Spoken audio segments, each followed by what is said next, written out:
प्रजातंत्र में योग्यता को मान्यता नहीं मिलती है, अपितु की लोकप्रियता को मान्यता मिलती है। यहाँ दोनों हाथ गिने जाते हैं मगर सर नहीं तौला जाता, ऐसा कहना और मानना है आदरणीय हरिशंकर परसाई जी का। जी प्रणाम, मेरा नाम है प्रणव द्विवेदी शुभम, और अभी जिनके वाक्यों से मैंने शुरुआत की वह व्यंग्य रचना के आधार स्तंभ हैं। और आज की किताब कुंडली के इस एपिसोड में हम एक व्यंग्य रचना के साथ ही आपके सामने प्रस्तुत हो रहे हैं। मैं किताब का नाम बताऊं उसके पहले उस किताब की प्रस्तावना से आपको कुछ पढ़कर सुना देता हूं। कोसना और भकोसना दो सबसे प्रिय भारतीय कर्म हैं। दोनों आदि कर्म हैं, दोनों नित्य कर्म हैं, लेकिन भकोसने से ज्यादा आनंददायक काम कोसना है। भूखे भजन भले न हो, लेकिन कोसना हो सकता है। सास कोसे तो ताना, सहकर्मी कोसे तो चुगली, और पड़ोसी कोसे तो ईर्ष्या। लेकिन जब बिना किसी निजी प्रयोजन के कोई लेखक कोसे तो उसका कोसना व्यंग बन जाता है।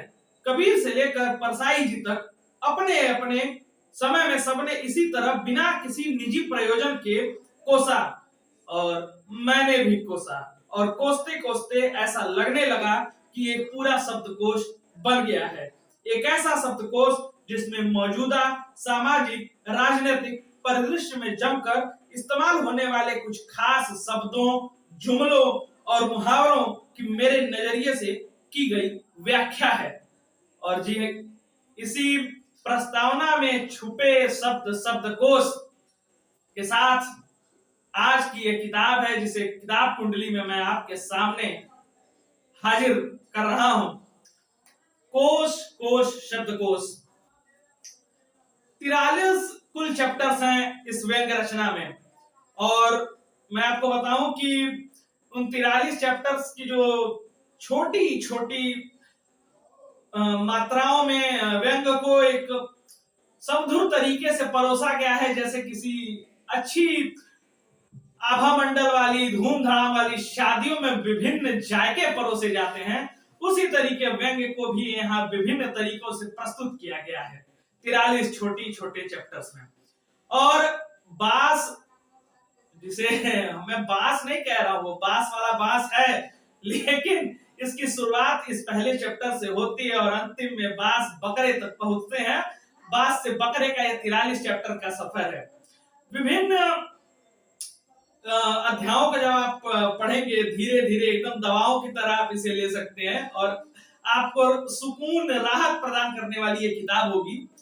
आपको एक इस किताब से ही छोटा सा वाक्य सुना देता हूं कि संसद करके एक चैप्टर है, उसमें जिक्र है उस आतंकवादी कायराना हमले का जो हमारी संसद पर हुआ, और उसी जिक्र में आगे यह बताया गया कि उस बाद सभी माननीयों ने फैसला किया कि किसी भी आपराधिक प्रवृत्ति के व्यक्ति को हम संसद में दखल नहीं होने देंगे।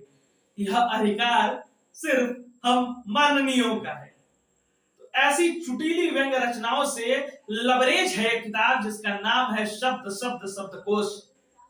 मूर्खता जैसे अध्याय को बड़ी सादगी के साथ व्यंग्य बाढ़ छोड़े गए हैं कि मूर्खता वह कस्तूरी है जिसका सबको पता है, बस अपने आप को नहीं पता है।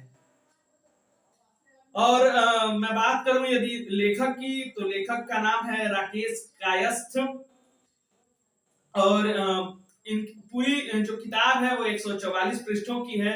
मूल्य 100 रुपए है, विभिन्न वेबसाइट्स पे उपलब्ध है, और आप इसे हमारी जनता लाइब्रेरी से भी पढ़ सकते हैं। और बड़ी जिसको कहते हैं ना कि आनंददायक किताब। तो व्यंग्य रचना हालांकि मेरी खुद की भी पसंदीदा जो लेखन शैली की विधियां हैं उसमें मेरा खुद पसंदीदा आयाम व्यंग्य ही है, तो मुझे तो पढ़कर काफी आनंद आया।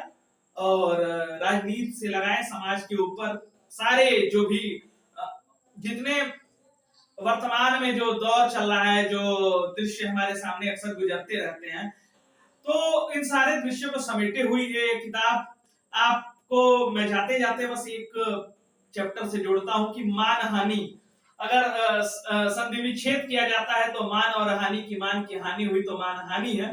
तो मानहानि जैसे चैप्टर्स जो कि मैं विधि का विद्यार्थी रहने के दौरान पढ़ा, लेकिन आज मानहानि का एक इस किताब को पढ़ने पर आपको जो एक अलग विवरण मिलेगा मानहानि के बारे में, वो अद्भुत होगा। तो हमारा सुझाव है, आप चाहे तो ये किताब पढ़ सकते हैं, हमें भी बता सकते हैं कि हमें और कौन सी किताबें पढ़नी चाहिए।